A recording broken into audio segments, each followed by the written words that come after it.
जैसे बहुत सारे हम कहते हैं हमें सम्मान नहीं चाहिए, हमें सम्मान नहीं चाहिए, हम जो कार्य कर रहे हैं वो केवल सेवा के लिए कर रहे हैं, सब कहते हैं। पर एक बार सोच के देखिए आंखें बंद करके, क्या हमें सम्मान नहीं चाहिए? जब व्यक्ति कह रहा होता है, सब स्थितियों में बात नहीं कर रही, सब व्यक्तियों की बात नहीं कर रही, किंतु अधिकांश 99% ये हो रहा होता है कि जिस समय हम कह रहे होते हैं कि मुझे सम्मान नहीं चाहिए, उस समय हम मन से बड़े ही तड़पड़ा रहे होते हैं सम्मान लेने के लिए। क्योंकि कोई हमारा अपमान कर दे, अपमान भी ना करे, हमारा नाम मात्र का उच्चारण ना करे, हम कई दिनों तक परेशान रहते। ये जो भी बारीकियां हैं, व्यवहार की बारीकियां हैं, ये हमें तब समझ में आती हैं जब हम चाहे 5 मिनट ही बैठें, किंतु अपने साथ जरूर बैठें। चाहे हम 5 मिनट ही चिंतन करें, किंतु हम अपने साथ बैठें कि जो आज मैंने किया, आज मैंने कहा बहुत सारा, आज मैंने किया बहुत सारा, किंतु उसके पीछे मेरा क्या विचार था, क्या चिंतन था। तब जो इस संगठन का संकल्प है, जो परम पूज्य स्वामी जी महाराज और परम श्रद्धेय आचार्य श्री महाराज गुरुओं का जो संकल्प है, सेवा का संकल्प, तब उसको हम पूरा कर पाएंगे। जब हमने ये सोचा कि इस सेवा के बदले हमें कुछ चाहिए, इसका मतलब है हमने सेवा नहीं की, बदले में कुछ चाह लिया, इसका मतलब क्या है? हमने व्यापार किया, हम व्यापार कर रहे हैं। जब हमने ये सोच लिया मैंने इतने साल सेवा की है, मुझे ये तो मिलना ही चाहिए, तो हमारी सेवा का मूल्य कुछ नहीं रह जाता। जैसे हम व्यापार कर रहे हैं, जैसे एक व्यक्ति नौकरी कर रहा है क्योंकि महीने के अंत में उसे पैसा मिलेगा, एक किसान खेती कर रहा है क्योंकि उस फसल को बेच करके उसके घर में पैसा आएगा, उससे पालन पोषण होगा। एक व्यापारी व्यापार कर रहा है, वो एक फैक्ट्री लगाता है, कुछ व्यापार करता है, कुछ भी तरह का, वो सेवा भी क्या है हमारा, फिर व्यापार हो जाता है। किंतु जिस क्षण हमने ये समझ लिया कि इस सेवा से मुझे कुछ नहीं चाहिए, हे ईश्वर, और जो ईश्वर तक पहुंचाने वाले गुरु हैं, हम उनके कर्मों को देखें, उनके उपदेश को सुने और उनके प्रति श्रद्धा और विश्वास रखेंगे, तो ये भाव अपने आप आता चला जाएगा कि हे ईश्वर, ईश्वर ने मुझे ये सब कुछ दिया है, ये शरीर दिया है, ये मन दिया है, ये साधन दिए हैं, ये आमा बुआ दिए हैं, ये पूरा देश दिया है, हवा पानी जल सब कुछ दिया है जो कि अनमोल है। तो हे ईश्वर, जो तूने दिया है तेरा तुझको अर्पण। जब हम इस गुरु सत्ता पर विश्वास करते हैं तो वो गुरु सत्ता हमें उन निर्मल भावों की तरफ लेके जाती है जहां हमें ये अनुभव होने लगता है, चाहे हम कितना भी बड़ा कार्य कर लें लोक की दृष्टि से, चाहे हम कितनी भी बड़ी सफलता प्राप्त कर लें लोक की दृष्टि से, संसार की दृष्टि से, चाहे कितना भी बड़ा सम्मान मिल जाए संसार की दृष्टि से, किंतु हमें अनुभव होगा मुझ में तो सामर्थ्य है ही नहीं, ईश्वर तू करता है और मेरा हाथ लगवा देता है कि मैंने ये कार्य किया। जैसे जब छोटे बच्चे होते हैं, आप सबके बच्चे होंगे घरों में, कोई भी हम पुण्य कार्य करते हैं तो छोटे बच्चे का हाथ लगवा देते हैं, उसमें तो सामर्थ्य नहीं है, और वो बच्चा ये समझने लगे कि ये मैंने किया, तो जैसा उस बच्चे की मानसिकता को देख के हमें लगेगा वैसे ही हमें देख के ईश्वर को लगता है, क्योंकि हम उन ईश्वर के बच्चे हैं। अब इन दिव्य भावों तक पहुंचने तक की जो यात्रा है वो कौन पूरी करवाते हैं? वो गुरु पूरी करवाते हैं। क्योंकि जो हमारी मन की जो कमजोरियां हैं वो हमें बार बार गिराती हैं, किंतु जो गुरु का आदेश है, गुरुओं के प्रति श्रद्धा है, गुरुओं के प्रति विश्वास है, वो हमें धीरे धीरे ऊपर उठाता है। गुरुओं के प्रति जो हमारा विश्वास है वो हमें संभाल के रखता है। हमारे अंदर कमियां कमजोरियां आएंगी, हमें एक स्तर पे लगेगा कि हमने इन विकारों से मुक्ति पा ली है, किंतु किन्हीं परिस्थितियों में हम देखेंगे कि ये कमियां मुझ में फिर से उभर आई हैं। उन कमियों को दूर करने की जो सामर्थ्य आएगी, जो विवेक आएगा, और वो उस निर्विकार स्वरूप तक, हमारे सत्य स्वरूप तक जो पहुंचाएगा, वो जो यात्रा है वो श्रद्धा और विश्वास और गुरु की कृपा से ही संभव हो सकती है, अन्य कोई माध्यम नहीं है। तो ये गुरु की कृपा का प्रभाव है। अब हम गुरु की कृपा किस तरह से कार्य करती है उसके कुछ उदाहरणों को देखेंगे इतिहास से उठा करके। उससे पहले एक भजन गाते हैं। मेरा आपकी कृपा से सब काम हो रहा है, मेरा आपकी कृपा से सब काम हो रहा है। करते हो तुम प्रभु जी, मेरा नाम हो रहा है। करते हो तुम प्रभु जी, मेरा नाम हो रहा है। मेरा आपकी कृपा से सब काम हो रहा है। पतवार के बिना ही मेरी नाव चल रही है। पतवार के बिना ही मेरी नाव चल रही है। हैरान है जमाना, मंजिल भी मिल रही है। हैरान है जमाना, मंजिल करता नहीं मैं कुछ भी, करता नहीं मैं कुछ भी, सब काम हो रहा है। करता नहीं मैं कुछ भी, सब काम हो रहा है। मेरा आपकी कृपा से सब काम हो।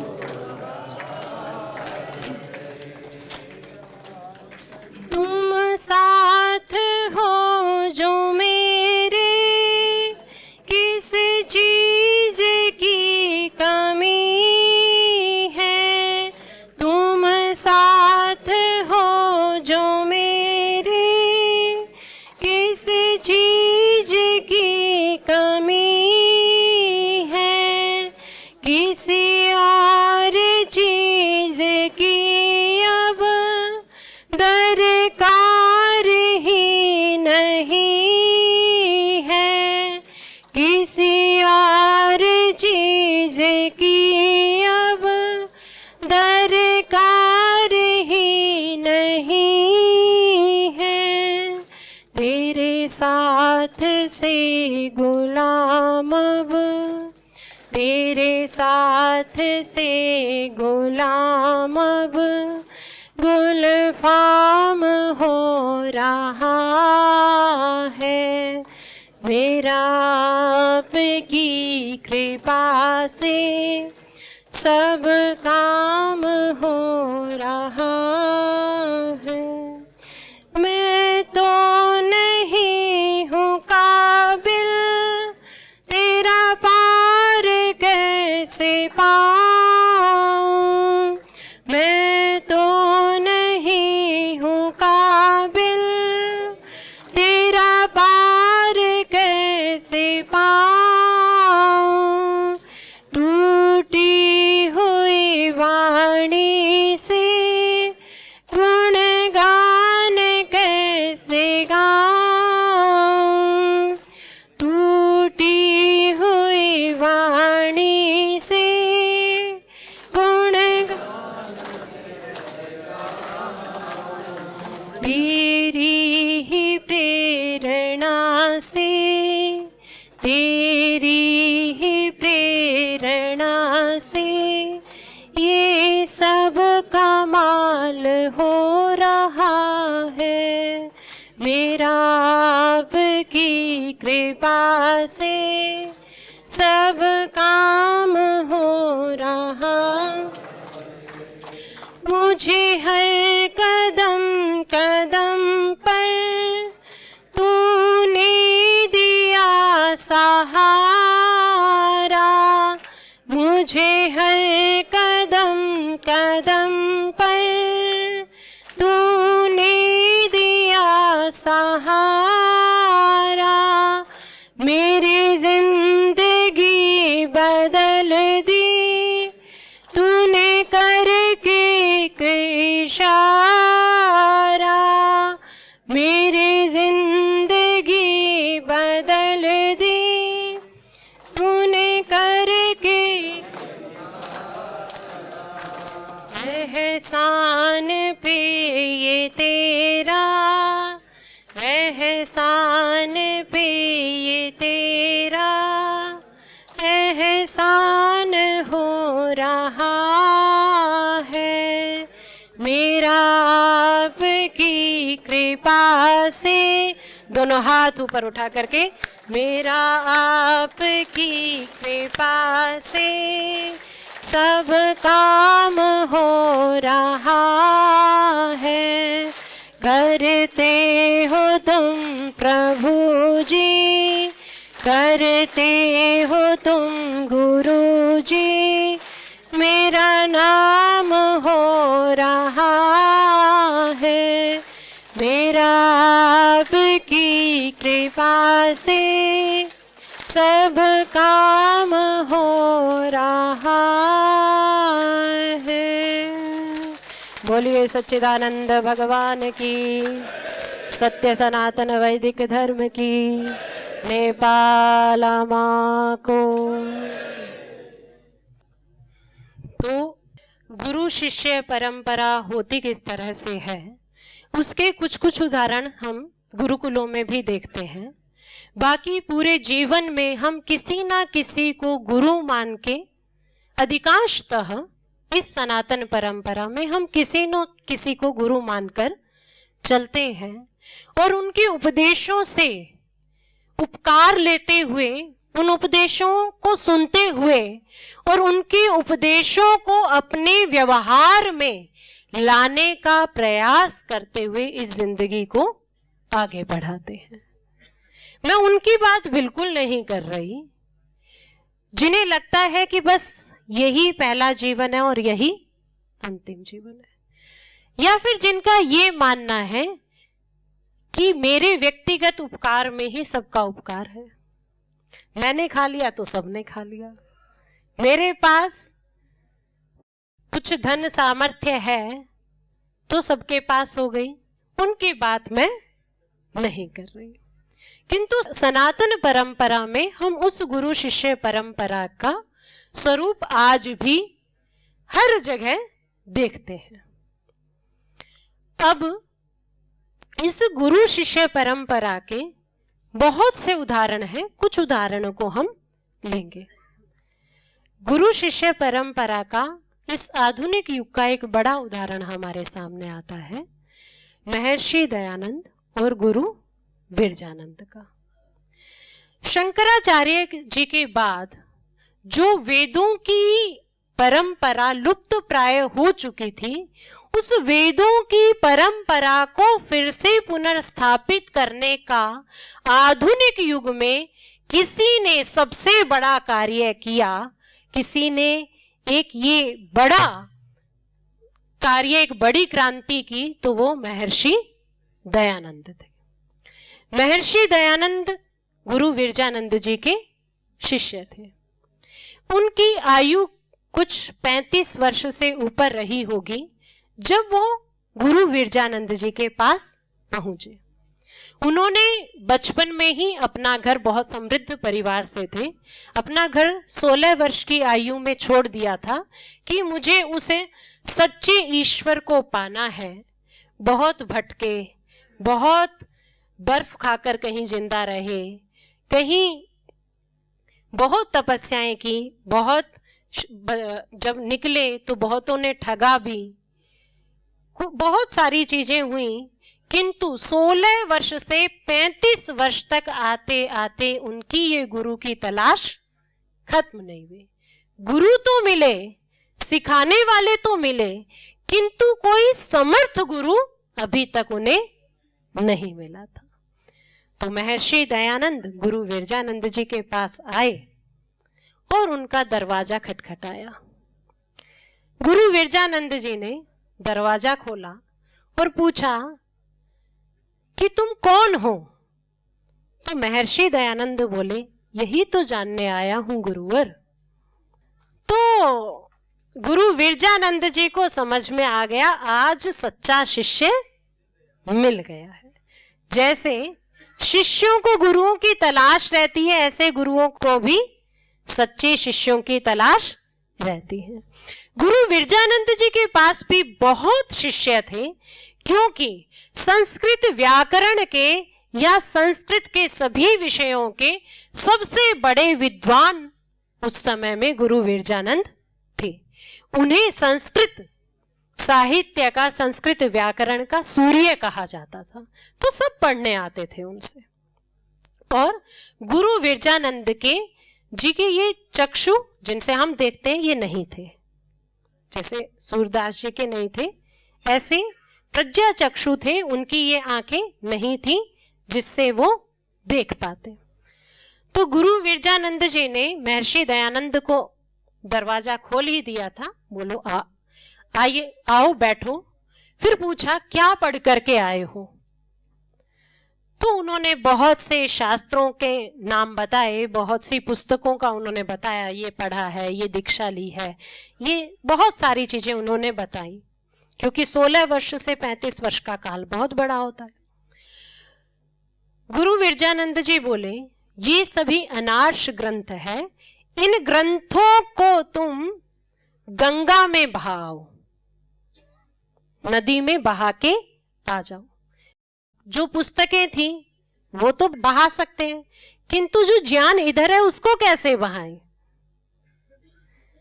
किंतु महर्षि दयानंद की जो सच्चे गुरु की खोज थी वो किसके आधार पर थी? वो श्रद्धा और विश्वास के आधार पर थी। गुरु के वचनों पर उन्होंने श्रद्धा रखी और विश्वास रखा, गए गंगा किनारे और थोड़ी देर ध्यान किया, तपस्या की, डुबकी लगाई, गुरु के पास वापस हाथ जोड़ करके खड़े हो गए कि गुरुजी आपका जो आदेश था, मैं सारे ज्ञान को गंगा में बहा करके आ गया हूं। अब जो ऋषिकृत ज्ञान नहीं था वो कोई ज्ञान मेरे पास नहीं है। ये होता है संकल्प के कारण, ये होता है श्रद्धा और विश्वास के कारण। गुरु विरजानंद ने उन्हें अपने शिष्य के रूप में स्वीकार किया और उन्हें 3 वर्षों तक पढ़ाया, जिसमें उन्होंने व्याकरण, दर्शन, उपनिषद, वेद सब कुछ पढ़ाया। और उसको पढ़ने के बाद जब गुरु दक्षिणा देने का समय आया और महर्षि दयानंद ने सोचा कि मैं गुरु को गुरु दक्षिणा दे करके अब अपने संसार में लौटूंगा, तब वो उन्हें पता था कि गुरुजी को क्या पसंद है। गुरुजी भी सिंपल नहीं थे उनके। गुरु विरजानंद जी बहुत कठोर थे। कठोर दंड सुनाते थे। तो जब भी उनकी पिटाई होती थी डंडे से, एक बार बहुत मारा उन्होंने महर्षि दयानंद को, क्योंकि उन्होंने झाड़ू लगाई और कूड़ा एक जगह इकट्ठा कर दिया। कूड़ा उठाने के लिए वो कुछ सामान लेने गए थे, इतने में ही उस कूड़े पर गुरु विरजानंद का पैर पड़ गया। उन्होंने डंडा उठाया और गुरु महर्षि दयानंद सरस्वती जी को बहुत मारा। अब हमें यदि मार पड़ती तो हम क्या करते? मुझे तो रोना आता, पर महर्षि दयानंद जी ने उनके पैर और हाथ दबाने शुरू कर दिए। तो गुरु विरजानंद बोले, मैंने तुझे इतना मारा है, तुझे दुख नहीं हुआ? तो महर्षि दयानंद जी बोले कि मैं तो हट्टा कट्टा नौजवान हूं, रोज दंड लगाता हूं, प्राणायाम करता हूं, व्यायाम करता हूं, दौड़ लगाता हूं, मेरा शरीर तो बहुत मजबूत है। इतनी पिटाई आप 100 बार और कर लो तो भी कुछ फर्क नहीं पड़ेगा, किंतु आपके कमजोर हाथों में दर्द हो गया होगा, इसीलिए मैं आपकी थोड़ी सेवा कर देता हूं, आपको कष्ट हुआ है। तो ये गुरु परंपरा में जब हम उस शिष्य परंपरा को, गुरु शिष्य परंपरा को समझते हैं, तो ये व्यवहार अपने आप आता चला जाता है। जैसे मैं भी गुरुकुल में पढ़ी हूं, बाहर भी शिक्षा दीक्षा हुई, पर प्रथम शिक्षा गुरुकुल में हुई। तो वहां हमें एक बात मेरे पिताजी ने कह के भेजा था, क्योंकि मेरी जिद थी गुरुकुल में पढ़ने की, बहुत कहानियां सुनी थी और महर्षि दयानंद को बहुत मानते थे। तो एक बात हमें कही गई थी कि यदि तुम्हारी गलती नहीं हो और गुरु तुम्हें दंड दे तो तुम्हें बोलना नहीं है। ये मेरे पिता ने कह के भेजा था। वो बात आज तक मुझे ध्यान है, क्योंकि गलती नहीं हुई, डांट पड़ गई, दंड मिल गया। हमारे समय में तो डंडे भी खूब पड़ते थे, तो पड़ गए, उससे क्या हो गया? कुछ हानि तो हुई नहीं। उससे हुआ ये कि सहन शक्ति, धैर्य बढ़ता चला गया और ये विश्वास बढ़ता चला गया।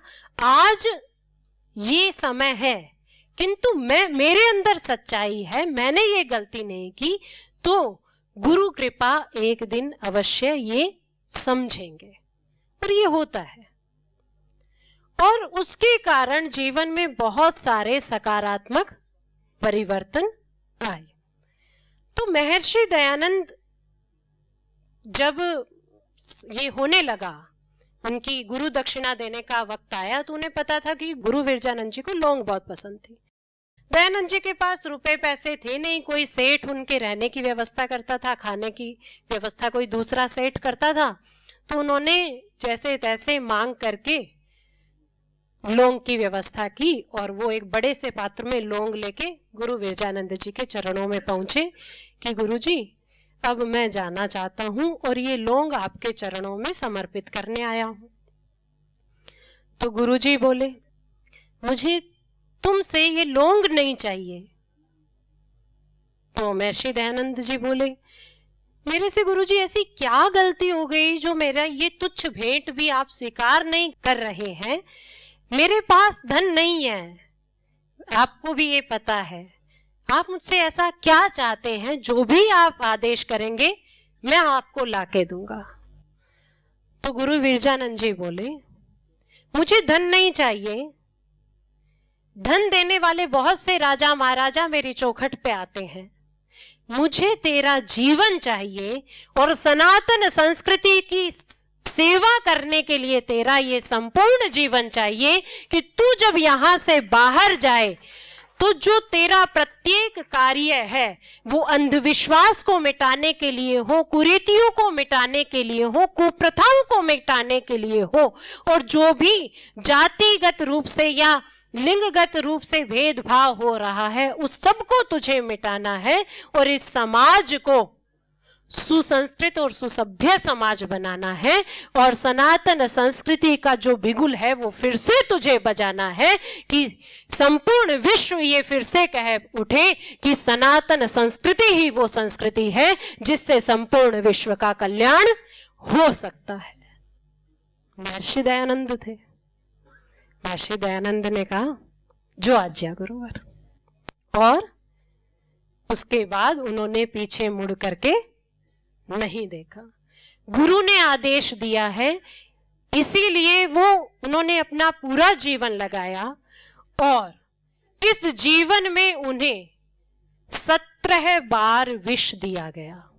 बहुत बार ऐसा हुआ कि जब सभाओं में वो प्रवचन करने जाते थे, क्योंकि वो अंधविश्वास का विरोध करते थे, वो कुरीतियों का विरोध करते थे, वो कोई वर्ण व्यवस्था को जन्मगत नहीं मानते थे, वो कर्म के आधार पर वर्ण व्यवस्था को मानते थे और उसमें भी ज्ञान को देने में कहीं भी कोई भेदभाव का वो समर्थन नहीं करते थे, विरोध करते थे। तो कुछ लोग उनके पीछे पड़ गए।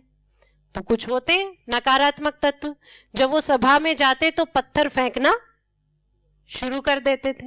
तो उनके जो प्रिय लोग थे आसपास के, वो उन्हें कहते थे कि दयानंद जी, जो गुरुजी ये जो लोग पत्थर फेंक रहे हैं इनको हम पुलिस बुला के कैद करवा दें, कुछ इन पे कार्रवाई करवाएं। तो बोले शांति से बैठो, जो पत्थर फेंक रहे हैं एक ही दिन यही लोग फूल फेंकेंगे। और यही हुआ। किंतु इस पूरी यात्रा में उन्हें 17 बार विष दिया, जिसे 16 बार इन्होंने न्योली क्रिया से और अन्य क्रियाओं से उस जहर को शरीर से बाहर निकाल दिया। किंतु 17वीं बार जो जहर दिया गया वो इतना विषैला था और 16 बार विष लिए जाने के कारण उनका शरीर इतना कमजोर हो गया था कि 17वीं बार वो उसको झेल नहीं पाए और अपने अंतिम प्रयाण को प्राप्त हुए। तब भी उन्होंने ईश्वर से क्या कहा जाते जाते, हे ईश्वर तेरी इच्छा पूर्ण हो, तूने बड़ी अच्छी लीला दिखाई, अब तेरी इच्छा पूर्ण हो। ये इस तरह का जीवन कैसे बना? वो भी एक सामान्य से घर में, सामान्य से विचार के साथ एक घर से निकले थे, जिस घर में पैसा था, धन धान्य था, किंतु सोच जैसे हम सब की है वैसी थी, सामान्य। किंतु ये सब कुछ हुआ तो श्रद्धा और विश्वास के कारण और इस गुरु शिष्य की जो परंपरा है उसके कारण ये परिवर्तन हुआ। परम पूज्य स्वामी जी महाराज और आचार्य श्री महाराज एक बात हमेशा कहते हैं कि हम गुरु बनने का प्रयास नहीं करें, हम प्रयास क्या करें? अच्छे शिष्य बनने का प्रयास करें। जैसा कि महाराज जी ने आप लोगों के बीच में भी कहा कि जब भी आप कहीं भी कार्य करें, समाज में जहां भी रहे, तो आपको देखकर लोग कह उठे कि ये पतंजलि के कार्यकर्ता है, ये परम पूज्य स्वामी जी महाराज और परम श्रद्धेय आचार्य श्री महाराज के शिष्य हैं। यहाँ बेईमानी नहीं हो सकती। अंधेरे में कहीं कोई कितनी भी रात हो जाए, कोई कितनी भी समस्या में हो, किंतु जब वो आपको देख ले, पतंजलि योग समिति के वस्त्रों में आपको देख ले, उसे ये भरोसा हो जाए अब मेरे को कोई डर नहीं है। जब भी वो हमारे पास किसी कार्य को करवाने आए, चाहे हम कार्यालय में बैठे हैं, चाहे हम किसी भी ऑफिस में बैठे हैं, कहीं भी हैं, उन्हें ये भरोसा हो हमारा कार्य बिना रिश्वत दिए ईमानदारी से पूरा हो जाएगा। तब तो है हम अपने गुरुओं के शिष्य।